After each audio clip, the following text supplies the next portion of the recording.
Hey everyone, welcome to your first month subscription of your post box, which is all about companionship. My name is Greg, I'm a professional dog trainer based up in the northeast of England, and I'm here to guide you through this month's subscription box. So as I mentioned, I'm a professional dog trainer up in the northeast. I'm a member of the Institute of Modern Dog Trainers, a gold member of the Pet Professional Network, and I'm also a qualified scent dog instructor with the UK College of Scent Dogs. Now, companionship for me is probably the biggest component of life with dog, and it's the key to success in everything. So whether that's just cuddles on the sofa, or you're out there doing dog sports, or any variety of dog training, companionship is where it all starts. Now with companionship, it's one of those little unique things that kind of differs a little bit in our world compared to the dog's world. Now we all love our dogs, and there's absolutely no denying that. But companionship works a little bit different. If you think of those people in your life that you already love, some of them you may not always get on with all of the time. And that's kind of like what companionship is. So with our dogs, there's those two pieces of the puzzle that we always want to be mindful of and always want to work on. Now, the big bonus of companionship is it builds trust and it builds bond. And it also promotes good independence with your dog as well. Now, independence isn't always a quality we'd associate with companionship, but it builds a really good resilience, which can help us with our dogs, especially if they're a little bit more kind of clingy or velcro-y. So obviously where dogs are suffering from separation, what we want to do is build that confidence, and that comes through that trust that is built through companionship, and it's why it's so important to all of our training. And the benefits don't end there. With companionship, it feeds into everything. So whether you're looking to build on recall, it comes through that companionship because you build on that connection, which means your dog is going to actively look for you when they're out and about, which is going to help you build your recall. But again, it's going to help build that confidence and that teamwork. So whether that's lead work, whether that's settle training, whether that's just out and about, dogs being dogs and us enjoying lives with them, the key bit there is always that through that companionship, we can build that bond which builds the teamwork. And of course, with that companionship comes one of the biggest benefits, which is your dog's ability to kind of relax. That's relaxing in and around the home and also out in the environment. Because that companionship, again, I hate to bounce on about it, but it's so true. It builds that resilience, it builds that teamwork, so therefore our dogs can actually feel comfortable in their own skin, whether we're with them or whether they're not. So around the home, outside in the real world, whether that's the parks, the streets, the towns or the beaches, all of that companionship work with your dog will build a really strong, healthy, resilient pooch. Now I know you guys will already be doing lots of great things to support that companionship with your dog, whether that's cuddles on the sofa, whether that's out and about on your walks, or whether that's just doing a little bit of fun games in the house already, maybe with a ball or a game of tug.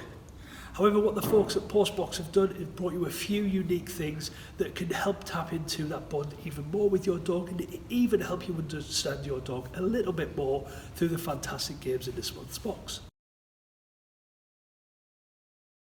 So by now you would have opened your post box and seen the amazing goodies inside. And the first activity that we're going to do is the Easter egg hunt. Now, as well as the amazing things inside the post box, you are actually going to be able to use some general household items. Now, what we've got down here, there's quite a lot. Now, you don't have to do as much of this from the start. This is very much about you knowing your dog. So if your dog's a little bit more timid and a little bit more unsure of items, maybe just start with a few and make the game nice and easy. But our little superstar today is quite advanced, so we've really piled on the activities. So we've got towels, we've got plastic bottles, we've got yoga mats, toys, jumpers, ice cube trays, plastic containers, frisbees. We've got the works for this, and you'll see why this is so much fun with our dog. Now, when you go to play this game, remember the placement of your fantastic little Easter eggs is going to be very important. Again, what you might do to keep this easy is just pop it near the objects so that your dog can find it easily. Now there is some amazing little scent holes in these Easter eggs, so think about the lovely tasty treat that you pop inside. And a good smelly treat is always a good place to start, especially for those dogs that are not used to a game like this. So now we've loaded our amazing postbox eggs up with our tasty treats, and you've got your gear from around the house and set up your little environment for your dogs to find the items. Now you can start to hide the eggs. Now again, be very mindful about where you place them. Like I mentioned, you can keep it nice and easy on the outside or near the objects, or on top like our little pink one here, or you can get really creative. If your dog's quite confident to go in, you can start to hide them under things, roll them in towels, under boxes, and you can be as creative as you want depending on your dog. Now when you do this activity, the best thing about it is sitting back with a cuppa and watching your dog work. This is a great opportunity to learn more about your dog's body language and see how they deal with the environment as they move around it. So if they knock something or something moves or makes a noise, your dog's body language and their behaviour will give you a little bit of insight into how confident or how more reserved they might be around those things. The key bit with this though is to let your dog work at their own pace. It's very easy to want to dive in and help them and guide them and push them, but honestly don't. Sit back, watch and observe and let your dog find those tasty treats. One final thing though folks, when they do find it and they find that egg, be there to help them with it. What we don't want is our dogs biting into these and accidentally cracking them. What we want to do is make us part of the game. So once our dog's found one, we're going to get in there and we're going to share the experience of opening the egg and letting our dog enjoy the tasty treat inside, as you're going to see with the amazing little Storm. So we've got Postbox's very own Storm, who's a little superstar at this game. Now if you do want to add what we call a cue, so a signal to your dog to let them know when it's time to go and find all these amazing Easter eggs, now's the perfect time to do it. So you've got your pooch, you've got all your gear set up, you've got your Easter eggs hidden, then it's ready to go Storm. Ready mate? Fight it. And he's gone straight for the pink one. Oh, what's this, mate? Oh, are we ready? Are we ready? So we can get it together with our dog. Stop. Oh, he's still hunting. He's still hunting. Oh, look at him go. He's already fighting on the next one.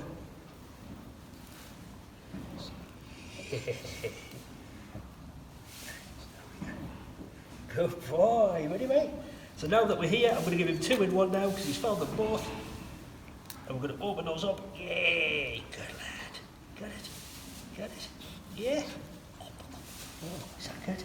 Is that good? Almost. Almost. There we go. Good boy. And this one. Yay! Right, there's 2 found. Find it.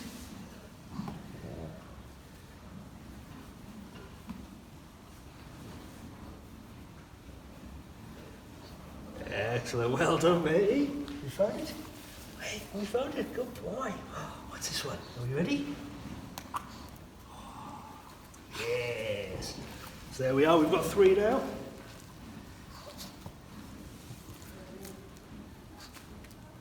And as he clambers over all the objects, what we're watching for is how comfortable and confident he is doing this. As you can see, nothing really phases little Storm.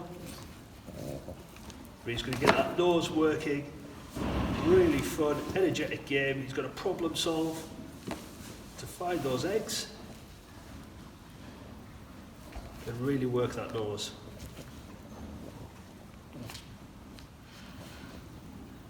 Yay! Good lad! Good lad! And then once he's found it, we can be part of the best bit, which is where they get the treat. You got it, mate? Yay! Got it. You got it. Good boy. Find it. Once you've finished your amazing search game and your dog's found all the amazing eggs, what you can do is take out the fantastic treat that's in the post box to end your session. Now if you wanted, you could clear this away a little bit and then you can sit with your dog, hello mate, and you can share that experience of enjoying that treat with them and let them just chomp away and we can have a nice relaxing time. Are you going to take it to your bed? Yeah, you want to take it to your bed? And we can just have a nice little cuddle, nice and relaxed. We can bring all that energy down even further. And again, it's that shared experience between you and your dog that's going to build that companionship up even more. Okay, now the second amazing activity in your post box is actually making use of the egg box that your fantastic scent eggs have come in. Now this is a really good game to understand your dog a little bit more and really play to what they like. So what we'd ask you to do is take your egg box and find 6 different dog-friendly foods to pop in there. Remember, think about the smell, think about the texture, think about the taste. And if you jump onto the Postbox subscription website, you'll see a variety of different recommendations and unique things to try with your dog. But once you've got your 6 things there, what we're going to do is invite our dog back in so that they can sniff and search, and we can watch them closely to see which ones they prefer. And what that's going to do is build up a little bit of a ladder of value of treats for your dog. So you can do this as many times as you want. And what we're looking to find are what are those things that our dogs always go for, those things that are right at the top of the value tree for our dog. And then these things we can take to enhance our training.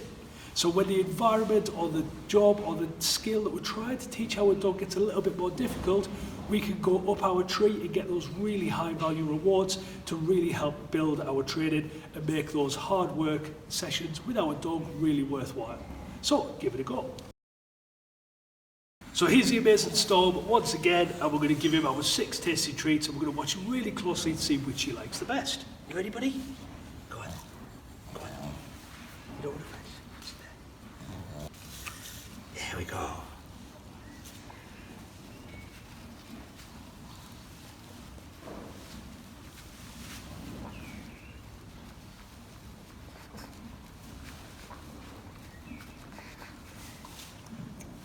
It's always worth remembering to write down which treat you put in which part of the egg carton, so that as you're watching, you can kind of make a note of which one your dog went for first.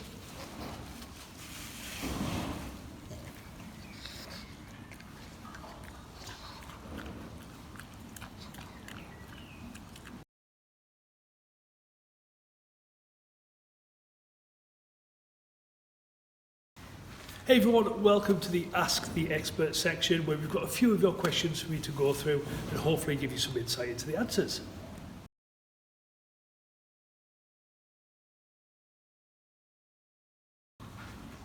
So, telltale signs. Now, this is going to be unique to every single dog, but one of the key things is about comfort. So what we're looking for is our dog happy to be in our presence. And remember, like us, that connection needs to be consented. So sometimes our dogs will choose to come to us, sometimes our dogs will be happy for us to go to them. But the key thing is that they're happy to be in our presence. Dogs are social creatures just like us, so if they're happy to share the same room, the same space, or even the same sofa, that is a great telltale sign that our dogs are definitely starting to build that companionship and that bond with us, and definitely love us.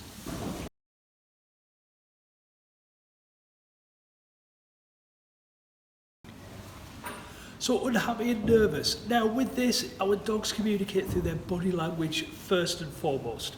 So doing, for example, the Easter egg hunt is going to give you a really good insight into your dog's body language.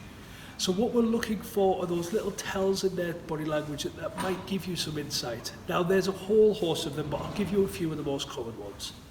Firstly, where your dog chooses to position themselves. Dogs who are feeling uncomfortable or nervous will, if they have the opportunity to, usually remove themselves from the situation. So where they can't physically move, they might turn their body or turn their head or pull their paw away or give you a visual signal with their body that they're not comfortable or happy. Another few things to keep your eyes open for are those big white bits of your dog's eyes, your dog pinning their ears right back or tucking their tail if they've got a tail that will tuck, or lastly, licking around their lips really quickly or even panting. Those elements in the right context could be little telltale signs that your dog is not 100% happy, and that's the perfect time for you to step in and help them out.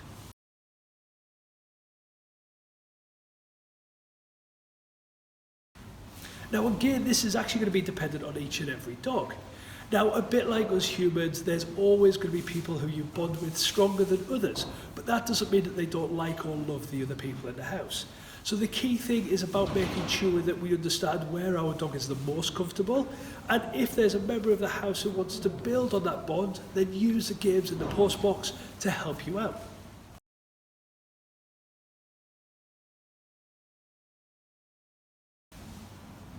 Now, with children, obviously we always want to be supervising, we always want to make sure that it's nice and comfortable for both our children and our dogs. But games like the Easter egg hunt, or even them popping that egg tray down for your dog so that they can get involved in the games, is a key part of it. The best thing and the best way for our dogs and our children to interact is safely and through games and play.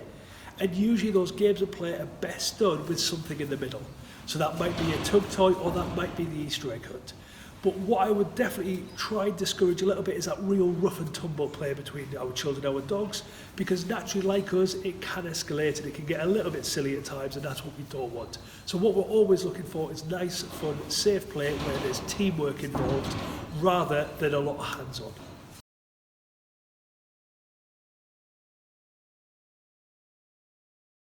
The great thing about bond and companionship is it can happen at any stage in life. So whether your dog's a rescue come to you later in their years, honestly, don't worry. The key thing is about time and patience. A bit like us, what we've always got to look at is that it grows organically and naturally, and we're not forcing it. Naturally, especially with rescues, we do our level best to give them the best life possible, especially if they've had hard times prior to coming to us. And sometimes that can force us to kind of move a little bit too quickly. So the best thing to do is just be there, be safe, give space, and just let that love and bond grow more and more naturally. And again, use little games to help you out, and the ones in the post box will be the perfect way to do it.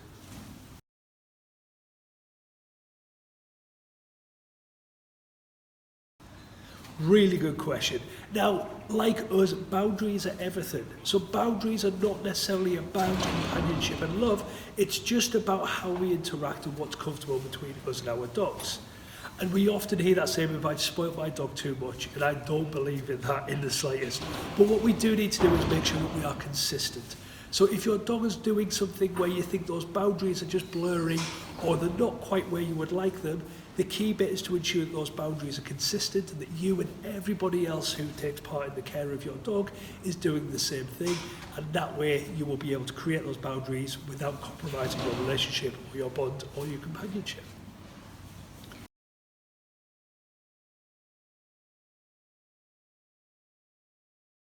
Now, this can always feel like a bit of a challenge, but for me, a bit like one of the earlier answers, it's about space and time. Now, us being present with our dog is a huge thing. So us being in the same room, the same environment can help our dog massively. Now, every dog will have something that they're motivated by, whether that is their dinner, a few treats, toys, or even just a safe, warm, comfortable bed. So to help build that bond, what we're looking for is happy presence together. So don't worry about always being active and always being hands-on with our dogs. Just being together in a safe, loving, comfortable space will absolutely contribute to building that bond even more.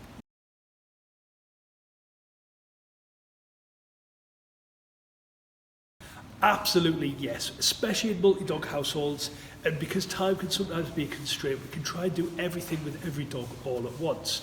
But a bit like us, there's time for social situations where everyone is involved. There's also times for one-to-one connection.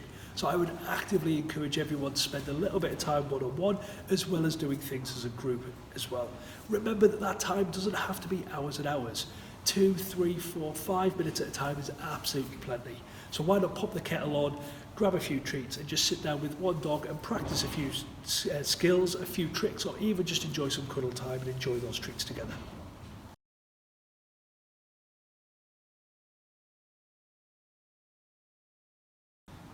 Yes, absolutely. Dogs are sleepers. Let's be honest. They love to sleep. They're designed to sleep. So our time away from them, as long as they're comfortable and relaxed, is not as much of a factor as you think it would be.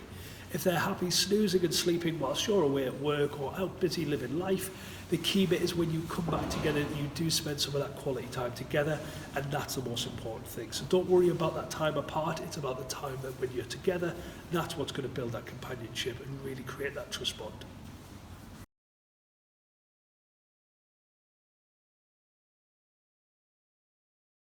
It may not necessarily impact your dog's bond, however, sometimes it can disrupt the harmony of the household. So think of it like humans. If I had a strange person come and move into my house, there's no guarantee that I'm going to get on with them. And if they do come in and we don't know each other, what we will do is create a bit of space, create some boundaries and some house rules so that we can live harmoniously together, and our dogs are exactly the same. So don't worry too much about your own dog's bond, providing you're still spending quality time with them one-on-one. But what I'd be definitely looking at is making sure that the household as a whole is working together in harmony, and that our dogs not only have communal time, but also have that one-on-one time, and also have their own safe spaces so that nothing's compromised as part of bringing another dog into the house.